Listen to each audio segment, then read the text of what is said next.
Welcome back to the channel. My name is Chaz. My wife Tristan and I do reselling full-time, primarily on eBay at the time of this video. That is our primary bread and butter. That is our major focus right now because we have a huge backlog of inventory and it's been the best bang for our buck on any of the platforms that we've been focusing on. And in this video, one of my favorite series that we do here is going out of state, not just out of town, but we go to other states between Facebook Marketplace and thrift stores. We try to find as many profitable items as we can to bring them back home, get them photoed, listed, and shipped. And in this episode, we went up to Oklahoma City. Just outside of Oklahoma City is Lawton. Went there for a family trip right after Christmas, had a blast, but during this time, I was also able to sneak away, go do a bunch of thrifting, a few Facebook Marketplace pickups, and in this video, you're going to see one of the craziest finds I have ever found in the wild for $5. Price point, I'm not quite sure yet. I have to do some research. Stay tuned for the video because I'm going to document this whole thing. And towards the end of the video, you're going to see a full breakdown of this item and the different nuances involved with it. It might be worth $300. It might be worth $500. It might be worth $1,000. I'm not quite sure yet. So stay tuned because we're going to go through this and figure that out. But what I love to do with this series is to simply just showcase the sheer amount of abundance that is out there. Now, some towns, the really small ones where people say my thrift stores suck, there's nothing on Facebook Marketplace. I enjoy doing this series to show that you can go travel, make money while doing it, and make profit as a business as well. So welcome to this episode, which is going to be Oklahoma City based. Let's dive in and show you guys exactly everything that we found.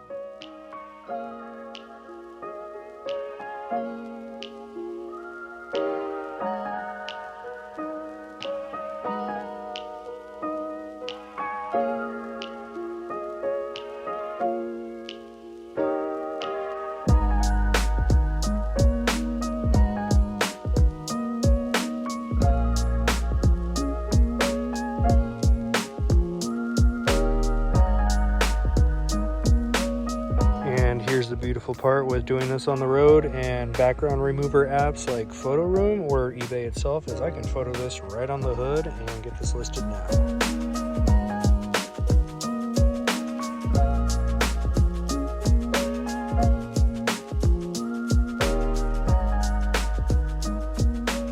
So for today's agenda, I'm hitting the road into Oklahoma City area, specifically the west side is where a lot of my Facebook Marketplace pickups are happening, roughly 5 or 6. A few are iffy. I don't know if they're going to come through or not, so we'll wait and see.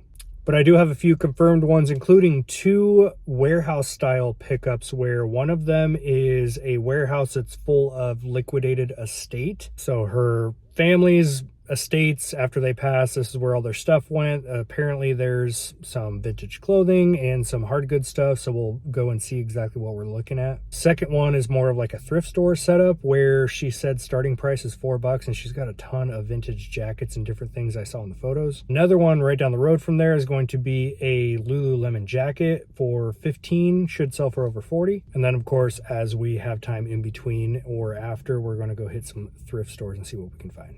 So pickup number 1, I'm going to intro this video with a fail of the day and also a lesson. I very much did not want to add this part into the video because I made a very newbie, dumb mistake. I've said 2 things while running this channel for the last 9 years. 1, I'm going to document my journey, all of it, as I grow throughout the e-commerce space. And 2, more importantly, I'm going to be transparent. That means showcasing the mistakes and dumb things that sometimes I do. So here's what happened. I found this listing super late at night. I was exhausted and I got very excited at the idea of getting a 1989 giant Michelangelo Ninja Turtle for $10. That should have been red flag number 1, is the fact that it was so cheap.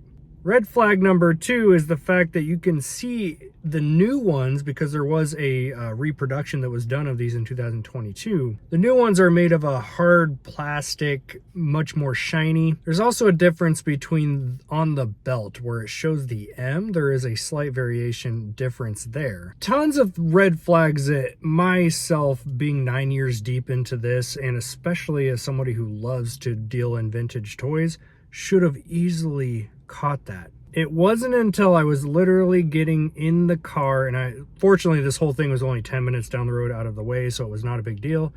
But as I got in my car, I was going to check out her marketplace listings to see if there were any other toys. The second that I looked at this listing with a fresh set of eyes, immediately I'm like, this is not the vintage one. I got it for 10 bucks. I went and picked it up. Here it is. It's much smaller than the OG vintage one that I was looking for, but I can let my kids play with this, and I'll put it back up on marketplace for 10 or 15 bucks and get my money back on it. The reason I went and got it anyways is because I do not like to cancel on people, especially last minute like that, where I said, hey, I'm on my way, and then got in my car and figured all this out. I'm not the type of person to go and do that. So did I waste 15, 20 minutes of my time? Yes. Am I going to at least just let my kids play with this and then go make my money back? Sure. But point being, I wanted to put that in the video, even though I don't want to broadcast to the interwebs and thousands of people like, hey, I made a very big newbie mistake. Here's the lesson that we can now share together and pass on, because maybe you are brand new in the e-commerce space or toy category in general and you have no idea. With specifically Ninja Turtles, and then of course other toy lines as well, they started reproducing what was popular back in the day. So the late 80s, early 90s, etc. Ninja Turtles specifically started coming out with the popular items of the day. So you have the giant versions of them, you have the original 1988s. Those have been reproduced. So when you're seeing these listings pop up on marketplace, usually it's going to be printed on the back of the box, or it's going to be on the bottom of the foot in this case. If it's not on there, you can always message them and ask them to take a photo of the back or the bottom of the foot. Make sure you're looking at the actual date of the item. Drastic difference in pricing, so don't make the mistake I literally just made, which is buying a re-released 2022 Ninja Turtle that I thought was going to be in 1989, which is not the case. So there, I made big mistake. That's a great way to intro the video. Now let's hopefully go get some good stuff that's not going to be whatever just happened. Pickup number 2, Lululemon jacket. Got her down to 15 bucks and should sell for at least 40.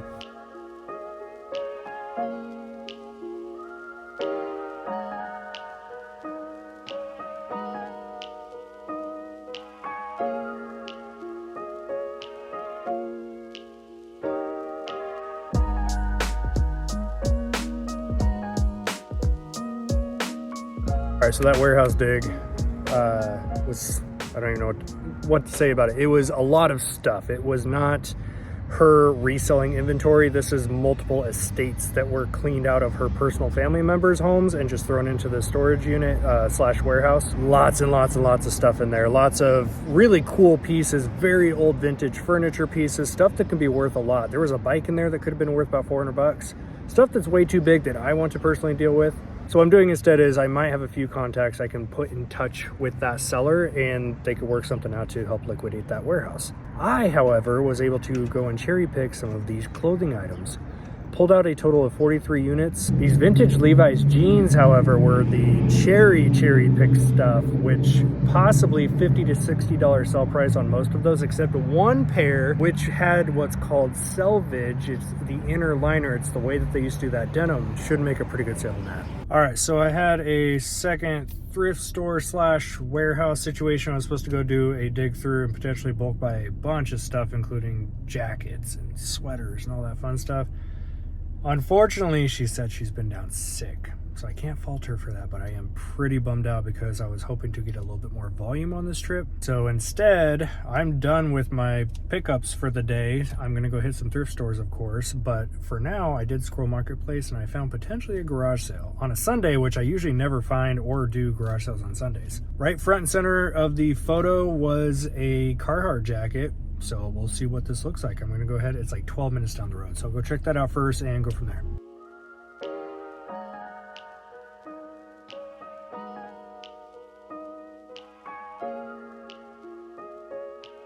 I can't believe I just spent $500 at a garage sale.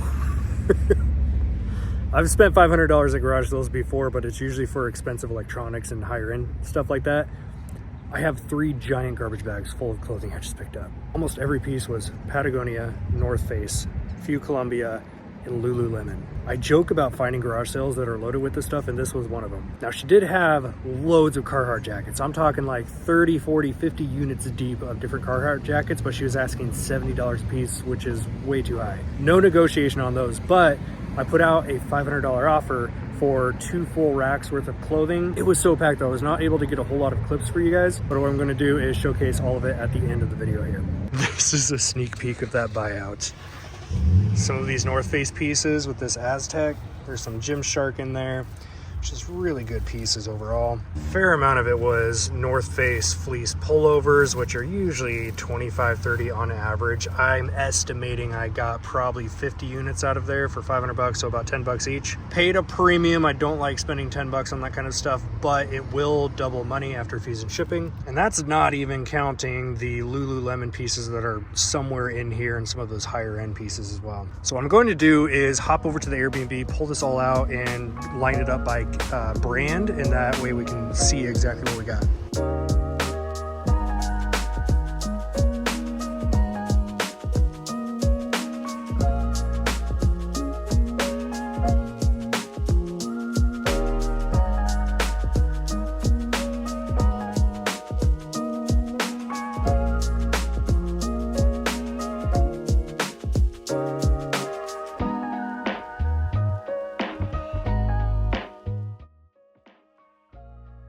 Little pro tip, if you find Skechers shape ups, which are a good buy depending on the price, make sure you check the bottoms, because look at this. This old foam can just tear so easily, so double check that before you pick those up. All right, that wasn't too bad. Wow, glare for a 3:30 in the afternoon. A couple bread and butter pieces in there. Now, gotta drive the hour 15 back to the Airbnb for the night. We hit the road first thing tomorrow morning.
All right, so this piece, tag is torn out, but when I felt it, it's got a crazy soft, like, performance, almost like a Johnny O vibe.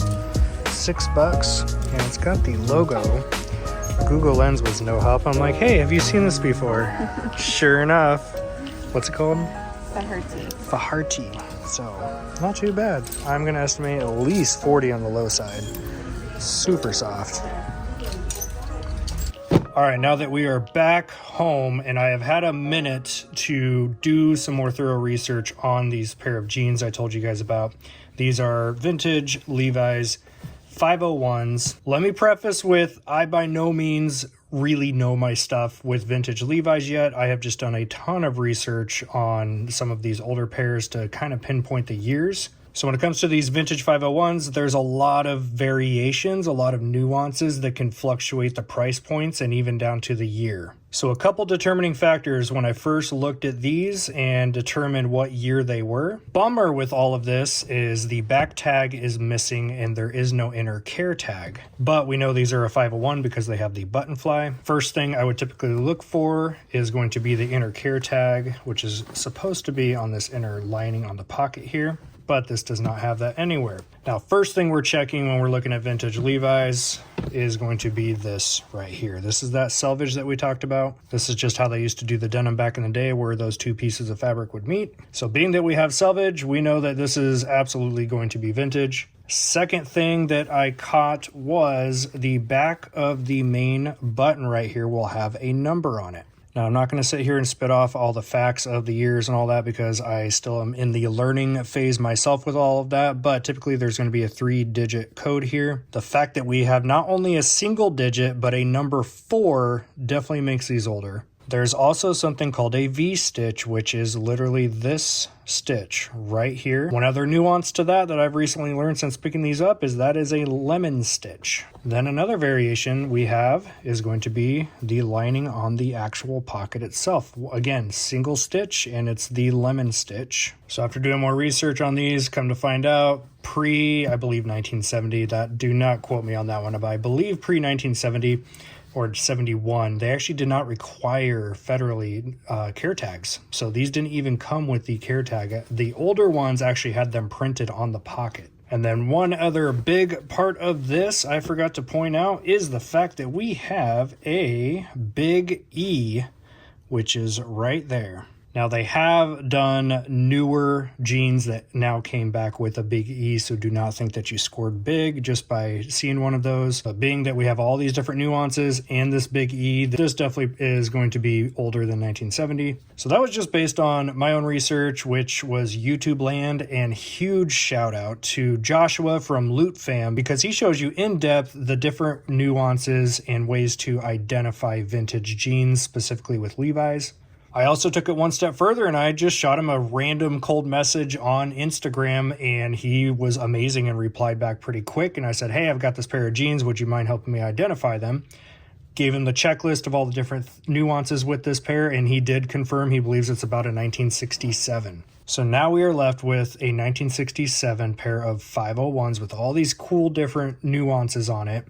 The bummer is the condition. I am missing the stitching on different parts of this. I mean, it's just a super old pair of jeans. Condition wise, obviously, these are pretty beat up. You can tell there used to be a patch right here. The benefit is with these older jeans, people love the distressing. So I'm not too concerned about the distressing itself. I think the patch mark might play a role in not quite as high of a price. Now, when it comes to pricing, these can be anywhere from 200 to 500 to 1,000 plus, just depending on the different nuances, depending on the right buyer looking for that right style. The cool part is a lot of these vintage ones, this button stamp right here, which is the manufacturer code, a lot of these vintage ones say number 6. This is a number 4. I think that alone can price these up quite a bit, but we don't know exactly what they are worth until somebody gives us a price they're willing to pay. So what I'm going to do is price pretty high on these because they are rare, and I am going to put on best offers and see what happens. So stay tuned for future videos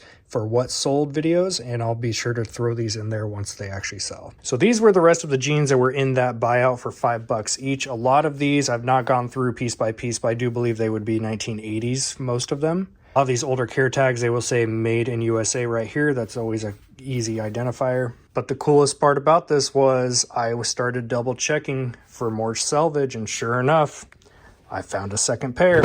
Not quite as old as the 1967-ish, but a little bit better condition. These are the 501s made in USA. Now, as you can see, we do not have the lemon style stitching in here, that bright yellow. So this is missing a lot of those other key factors that we talked about. And you can see on this button, this would be the number 6 that we talked about. But here's the unique and cool part about this pair is not only is it selvage, you see that red line running down the middle of the white? That is literally called red line selvage, which can fetch a premium. So based on all the different nuances on this pair, I believe this would be later 1970s. Between mid and late 70s is what I would estimate on this pair right here. Not a biggie, just the regular little one. But still, I'm going to price these roughly $200 to $300. Will I get that? Probably not. We'll see. I'll keep you guys posted on videos, but turn on best offers and see what somebody is willing to offer on that. So pretty crazy finds for me in my career so far to literally just pull these out of a random warehouse full of just boxes of stuff. So that has been a pretty wild trip in my books. Even without the jeans, this still would have been an amazing haul because of that garage sale that I just randomly found. It was on Facebook Marketplace. Garage sale was the title. Happened to be 12, 15 minutes down the road. Scored all the North Face, some Patagonia was in there, some Lululemon. This was actually about a month ago, so since then I've actually sold probably half of the inventory that we did end up picking up. The average sell price has been between $25 and $35 for most of those pieces that we paid $10 for. So this was, without the jeans, a double money style trip. With the jeans, we're gonna have to do kind of a to be continued at this moment, because I'm gonna get these all listed up and keep you posted. I'm going to do a dedicated video once these start to sell through and we can get some accurate numbers. But before you go, if you can do me a big favor and let me know in the comments below if you enjoy these style of videos where we are showing more raw behind the scenes during the sourcing, showing the cool stuff that we're finding. And if you're not subscribed to the channel, but you have now watched this entire video and you enjoy these style of videos, be sure to subscribe, because we have plenty of content that's dropping every single week for you. But with that being said, I have some research, photos, and listing to do on these jeans, and I'll catch you in the next episode.